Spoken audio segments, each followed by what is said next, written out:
Today's episode is brought to you by Brilliantorg. Hello and welcome back to another video, and today we're going to talk about audiobooks due to popular demand. And after I've sifted through a lot of your comments, digging through the comment section, and I thought to myself, a lot of us are actually, we're not sure what to do with audiobooks because it's not a new medium anymore, but it's still quite fresh in our memory. And I think recently, you cannot find a popular book that's been published in the last 10 years without an audiobook, and this creates a kind of problem that I'm going to talk about today, which is how do you set up the right metrics and how do you set up the right conditions for getting the most out of audiobooks. And I know getting the most out of everything is not exactly the point, but what I am trying to tackle here today is this problem with overconsumption of audiobooks and how do you avoid consuming audiobooks unintentionally, because this tends to be a problem, and let's address it in this video. So I'm going to open this video with a kind of general observation in relation to this problem of overconsumption. So I recently started to notice that actually on Spotify, you can download most audiobooks for free, or you can listen to these audiobooks completely for free. So I think when I first started listening to audiobooks when I was like 15 or 16, Ryan Holiday was a very poignant influence for me when I first started listening to audiobooks. So I think one of the first audiobooks I've ever purchased was Ego is the Enemy by Ryan Holiday. And I had to buy it from the Apple store, and it was like something crazy like $32.99. So it was quite expensive. And buying that book really made me realize, oh my God, like I better get the most out of this book. So I ended up listening to that book 5 times, 10 times. But most recently, my most recent experience with audiobooks, which is kind of sad, which is that now you can get most, if not all of your audiobooks with a premium Audible, or not premium Audible, but premium Spotify subscription. So I was sifting through a lot of these books that I wanted to listen to, and I found myself starting like 10 different audiobooks and not finishing them. I found myself jumping between chapters. I found myself like trying to get into one thing, but failing to stick through to the finish line. So there are a lot of these kind of things that had something to do with a lack of commitment. And I found myself not getting much out of my reading experience. And I found myself just kind of skipping audiobooks. And sometimes when I'm doing something, I found myself just listening to the words instead of actually getting anything out of the audiobook. And this eventually led to this conclusion that you can really abuse audiobooks and you can really use the medium against itself, because it's so easy to listen to information. And given that everyone nowadays, well, we have this view of like, the more information I accumulate, one day this information is eventually going to lead to wisdom, right? The more books I read, the more kind of like tracking that I do on my reading habits, the more kind of book marked as read on my Goodreads, the better, right? So we end up going into this Olympics of information accumulation instead of actually using books to help us acquire new thinking patterns, use books to solve a problem in our lives. So we end up being armchair philosophers, or we end up reading so many books or consuming so much information that one day we wouldn't even know what to do with this kind of information. And I think audiobook, as a recent development, as many audiobooks have moved to Spotify, you can listen to them for free. And as audiobooks are becoming more and more available, this is slowly becoming a problem because it is an easier medium to consume. So before I sort of get into the caveats, or before I start to present you guys with a solution, here's a bit of a side note. I think a lot of people have this question of like, if I read an audiobook or if I listen to an audiobook, is that better or worse than reading the actual physical book? And the short answer for me is, I think we're still carrying the layover effects of this really stupid idea of like, unless I've finished reading a book, then that doesn't count. If you listen to an audiobook, that just simply doesn't count. And I actually got this kind of realization after a conversation with my girlfriend. She is very keen to consume a lot of information, but just given the nature of her work, she doesn't have too much time to consume all that information, let alone, sitting down to read a whole book cover to cover. But she really enjoyed audiobooks, and she was recently dealing with this kind of guilt with like, if I don't sit down and read, does that still count as reading? And I said to her, absolutely. In fact, in some cases, which I'm going to cover in a minute here, in some cases, audiobooks can actually perform better than reading a physical book. And in some cases, audiobooks can facilitate a more comprehensive information ingestion, especially especially for people who suffer from dyslexia, who have certain learning disabilities. Audiobooks are absolutely fantastic for those avenues of learning. So just want to get that out of the way. I know a lot of you guys are probably thinking, if I'm not reading, does that still count as reading? I'm like, yeah, absolutely counts as reading. And in some cases, audiobooks are superior to physical books when it comes down to information retention and trying to get the most out of an audiobook. But the thing that we do have to address here, which is this overconsumption problem, it is the case that if we don't use audiobooks properly, if we don't kind of set up some ground rules for when and when not to listen to an audiobook, it could simply become another form of a media addiction or social media addiction. So if you go on Reels and you scroll for 2 hours straight, there's a sense that you haven't really ingested much, you haven't really learned much, even though on my Reels feed or from my TikTok feed, I'm constantly watching stuff related to history, related to, economics, related to philosophy. There are a lot of these great sound bites, but if I'm not careful, after 2 hours of scrolling, I would have just started at exactly where I would have ended exactly where I started, which is not learning anything. Because there's a big difference between information and actually doing something with the knowledge that you've gained.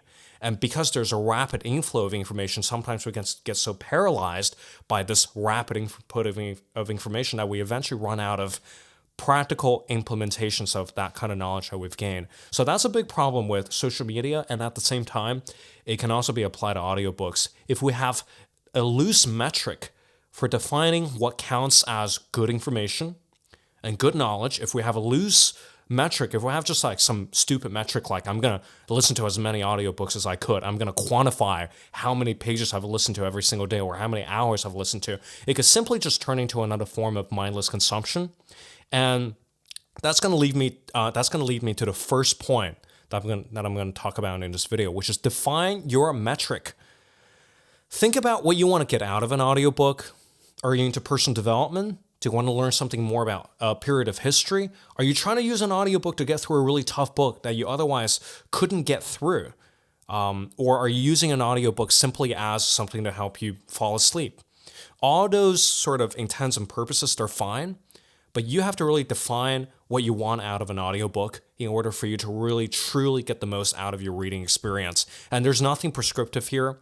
I personally listen to a lot of personal development books in the audio form, and I personally like to listen to it while I'm doing things, while I'm going to the gym, while I'm like doing the dishes, when I'm cleaning up my room, because I think Scott Galloway made this point. There are kind of three kinds of people that he meets at events. One type of people high-fives him, and he'd know that they probably found him through a YouTube video because they liked his energy through the YouTube video medium. But something really interesting that he said was that if someone walked up to him in person at an event, as if they knew him already, then they definitely are listeners of the podcast, because when you're listening to the thing, it is as if you are associating the message from the audiobook or the podcast with acts that are so intimate. So at some point, you really start to associate all your personal private moments with this kind of audio feed. So that implements a kind of direct connection between the message that you're listening to and the kind of action that you're doing in your private life. So I feel like, at least to my brain, something about listening to self-help books and management books and personal development books really works well, because the whole point with self-help books and personal development books is that you want to take actions right after you finish a chapter. You want to, implement whatever you've learned into an action plan. And I feel like that action is a lot easier if I'm listening to a personal development book when I'm actually doing the life stuff. So as I'm doing the life stuff, I'm getting information about how to do this life stuff better, basically. And that's how I use audiobooks. It's mainly for personal development books. It's mainly for books that I don't need to annotate. And it's mainly for books that doesn't have that dense of an information content. And I'm going to get into information content in a second here. But also, word of caution, you guys probably know this phenomenon of the self-help junkie. So a lot of people who consume a lot of personal development information without implementing any of them. And I became aware of this because I stopped reading self-help books for a few years for that very reason. I sort of like went into my academic little voyage. That's not a talk show in itself. But there's a danger for people to equate information or the accumulation of information with eventual wisdom. But eventually you got to realize that if you don't implement any of the stuff that you're listening to, if you don't define your metric for learning, and if you simply let the market decide, the market's going to want to feed you more and more stuff. The market's going to want to sell you the most amount of audiobooks. The market's going to convince you, you should listen to this thing next. So you end up getting on this bandwagon of never implementing anything. You end up just, becoming another passive consumer. So defining your metric is extremely important. And I think for me personally, my metric is I only listen to personal development books via audiobooks because if I try to do anything beyond that, I find myself just treating audiobooks as another form of passive consumption. So let's talk about this thing with information density, because I feel like it's a very important discussion for us to have. Now, I'm going to exclude cases of learning disabilities. I think that's a separate talk show in itself. And of course, I feel like I'm not the right person to talk about it. If you suffer from dyslexia, or if you suffer from vision problems, if you have trouble engaging with a traditional textual medium, I don't exactly know what that sphere is like. And I feel like people are able to talk about this better than I do. But I'm just going to speak from a personal experience. When an audiobook exceeds a certain level of information density, at least for me, I find it really hard to follow. So I have this copy of Hegel's Phenomenology of Spirit in my Audible library, and I try to listen to it like 10 different times. But like most of the time, I feel like all that stuff they just tend to wash over me. I don't retain like even 1% of it. I ended up walking away from chapters just kind of disappointed, kind of like feeling pissed off that I didn't understand anything. So over time, I started to find a happy medium of like texts that are not too dense and texts that are not too easy to keep me engaged. And I feel like that's really important for you guys watching this video as well, because we all have different degrees of tolerance for information. I might listen to *Sapiens*, which is a book by Yuval Noah Harari. So you might listen to *Sapiens* and find out you can absolutely retain everything, but you might also listen to *Sapiens* and find out that you can't retain a single thing. So finding that happy medium where the information is not going to overwhelm you, but it's not going to bore you either, that's also really important when you think about what kind of books you should listen to via audio and what kind of books you should listen to or you should read in its textual form.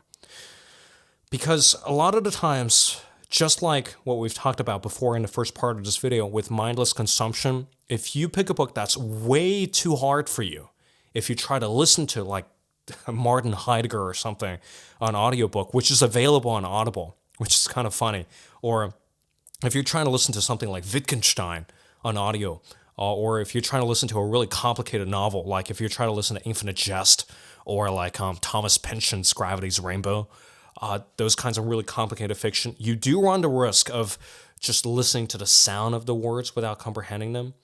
And you do run the risk of completely overwhelming your brain to the point where you wouldn't be able to retain anything. So proceed with caution. You might be able to train your brain to a level where you can tolerate a lot of information, but just as a general rule of thumb, when you're listening to something sufficiently difficult, refrain from doing other things, because I feel like, again, you might just risk turning that into an episode of mindless consumption. So in summary, audiobooks are absolutely fine as substitutions for reading physical books. But with that being said, you have to define what you want out of your reading experience.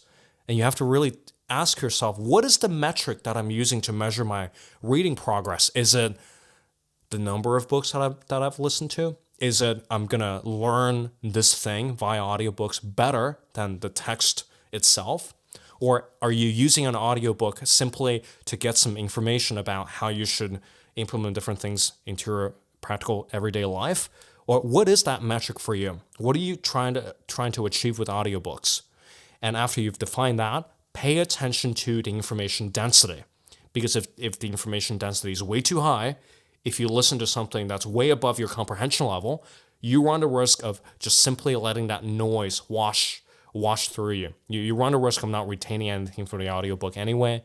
So keep those points in mind. Those are my thoughts on audiobooks. And I want to just say, yep, thanks for watching. The last video did extremely well. And a lot of you guys have reported back to me that you guys really enjoyed this kind of unfiltered, unedited format of the show. It feels a little bit like a podcast, actually. I think that's one of the reasons why I enjoy doing this so much. It's because I really enjoy pursuing rabbit holes in my head.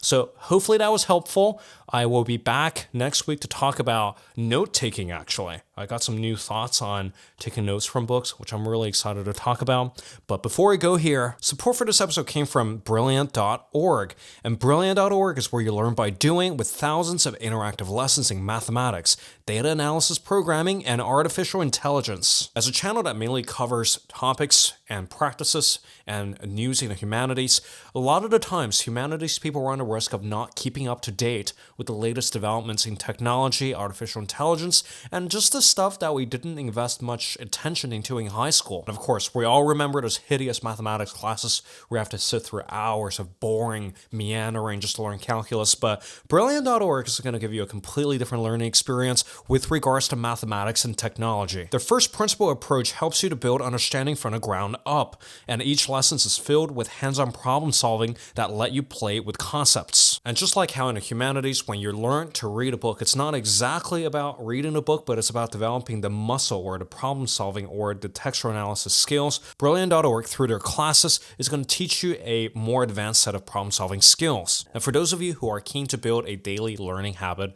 on top of reading greater books and on top of consuming information, Brilliant.org is going to give you a very good opportunity to develop that learning routine all from the comfort of your phone. And as someone who's really invested in the intersection between the recent developments in artificial intelligence and the humanities, a class that I recently finished was the How Large Language Models Work module from Brilliant.org. This immersive AI workshop is going to give you the bolts and nuts of how these models predict speech patterns and how they write texts given prompts and how they could even emulate some of the voices from some of your favorite writers. So it's some fascinating and scary stuff, and I think you're going to get a lot out of it if you're also invested in this intersection. So as a lucky viewer of this channel and this episode, you can try everything Brilliant has to offer for free for a full 30 days.